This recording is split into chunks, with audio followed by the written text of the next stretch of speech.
ہم نے جب زمانہ شروع کیا تھا نا لکھنا، تو ہمیں پہلی تربیت تختی پر دی گئی تھی. تختی سے پین، پھر بال پین، پھر کاغذ، یہ زمانہ تھا ہمارا.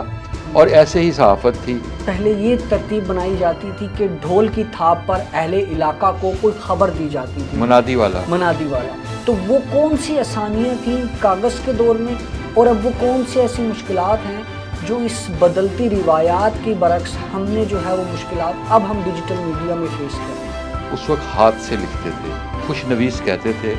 سب سے بڑا جو شعبہ تھا وہ خوش نویسوں کا تھا، جیسے اب کمپیوٹر سیکشن ہوتے ہیں. پھر جب فوٹو کاپی آئی تو ہمیں حیرت ہوئی. کینٹ میں پہلی دکان بنی تھی، وہاں ہم نے جب پہلی مرتبہ فوٹو کاپی دیکھی تو ہم حیران ہو گئے. ہم نے جو کچھ لکھا ہے وہ فوٹو کاپی میں ایز اٹ از لکھا ہوا آ گیا ہے. مرتضیٰ بھٹو کے قتل کی خبر جو تھی، خبر تو ہمیں مل گئی، لیکن مجھے حیرت ہوئی تھی کہ اس کی کلرڈ تصویر لینڈ کر گئی کراچی سے. فیک نیوز بہت ہو گئی. کاغذ کے زمانے میں فیک نہیں ہوتا تھا. کوئی حادثہ ہو جائے تو لوگوں کو سب سے پہلے یہ ہوتا ہے کہ زخمیوں کی مدد نہیں کرنی، ویڈیو بنانی. یہ اتنی افسوسناک بات ہے. ہمارے یہاں ایتھکس نہیں ہے. انٹرنیشنل میڈیا میں آپ دیکھیں کہ مرنے والے کا نام تک بھی نہیں بتاتے وہ.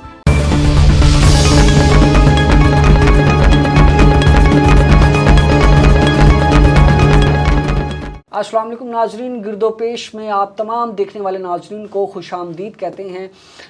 گرد و پیش میں ہم آج بات کرنے آئے ہیں رضی الدین رضی کی جیون کہانی کے حوالے سے، جس میں ہم آپ کے سامنے لائیں گے کچھ ایسے پہلو جو 19ویں اور 20ویں صدی کو آپس میں جوڑتے ہیں، اور وہ پہلو ہیں کاغذ سے ڈیجیٹل دور تک کا سفر. اور اس تمام تر دور میں جو رضی الدین رضی ہیں، جو کہ ایک بڑے ہی معروف کالم نگار، ادیب، شاعر اور صحافی ہیں، انہوں نے اس سفر میں کیا کچھ بدلتے دیکھا، کیا کچھ نئی جدت انہوں نے دیکھی، اور ان سے جڑے ان کی زندگی کیا واقعات ہیں. آج یہ تمام تر باتیں ہم جانیں گے جیون کہانی رضی الدین رضی کی اپنی زبانی. سر، تھینک یو سو مچ آپ کے قیمتی وقت کا. Sir, thank you so much for your precious time. آپ کے لیے محبتیں آپ نے دوبارہ یاد کیا. سر، ایک تو آپ کا جو یہ شو ہے رضی الدین رضی کی جیون کہانی، اس سے ہمیں بہت کچھ سیکھنے کو ملتا ہے. ایسی یادیں دوبارہ سے تازہ ہوتی ہیں جو 19ویں صدی اور 20ویں صدی کو آپس میں جوڑتی ہے. آج کی آپ کی اس جیون کہانی میں ہم بات کرنا چاہ رہے ہیں کاغذ سے لے کر ڈیجیٹل دور تک کا سفر. یقیناً آپ نے 19ویں صدی میں آنکھ کھولی اور اپنی زندگی کا آغاز بھی 19ویں صدی سے کیا، اور اپنا بچپن، لڑکپن، اور اب عمر کے اس حصے میں پہنچ چکے ہیں جہاں آپ ریٹائرمنٹ کے بھی قریب ہیں. تو بہت ساری پیچیدگیاں آپ نے اپنی اس لائف میں دیکھی، مختلف جو ہے نا زندگیوں کے ٹوٹتے جڑتے پہلو دیکھے، اور ان تمام تر چیزوں میں جو کاغذ کا ذکر جو خاص طور پہ آج کے ہمارے شو کا حصہ یہ بڑی اہمیت رکھتا ہے. دیکھیں، کاغذ سے پہلے تختی. جی. اچھا، ہم نے جب زمانہ شروع کیا تھا نا لکھنا، تو ہمیں پہلی تربیت تختی پر دی گئی تھی. اب وہ تختی لکڑی کی تختی تھی، اور آپ نے وہ گانا سنا ہوگا، تختی پہ تختی، تختی پہ دل کا دانہ ہے. نہیں سر، میں نے اچھا، آپ نے نہیں سنا ہوگا. اصل میں آپ اچھی چیزیں سنتے نہیں ہیں. سو وہ زمانہ جو تھا نا جی سر، تختی والا، اس میں یہ تھا کہ تختی کو ایک باقاعدہ ایک جو ہے نا ایک کام تھا. تختی کے اوپر گاچنی لگائی جاتی تھی، جسے آپ ملتانی مٹی کہتے ہیں، جسے ہم گاچنی کہتے تھے. جی. اچھا، وہ اس کے اوپر جب وہ لگ جاتی تھی پھر تختی پر ہم لکھ سکتے تھے. اور اس کے لیے پھر قلم ہوتا تھا لکڑی کا. جی. اس قلم کو بنایا جاتا تھا. اس قلم کو بنانا، پھر اس میں دائرے بنانا، کشش بنانا، یہ سارا کچھ ایک اور سر، کام کہا تھا. جاتا ہے جنہوں نے اپنے بچپن میں لڑکپن میں تختی لکھی ہے ان کی ہینڈ رائٹنگ بڑی خوبصورت. ہاں، وہ خوبصورت ہے، لیکن ہم نے اپنی ہینڈ رائٹنگ خراب کر لی. میری پرانی جب تحریریں میں دیکھتا ہوں تو مجھے ہوتا ہے کہ یار یہ میں نے ہی لکھی ہوئی ہیں. بہت اچھی خوبصورت رائٹنگ تھی، پڑھی جاتی تھی.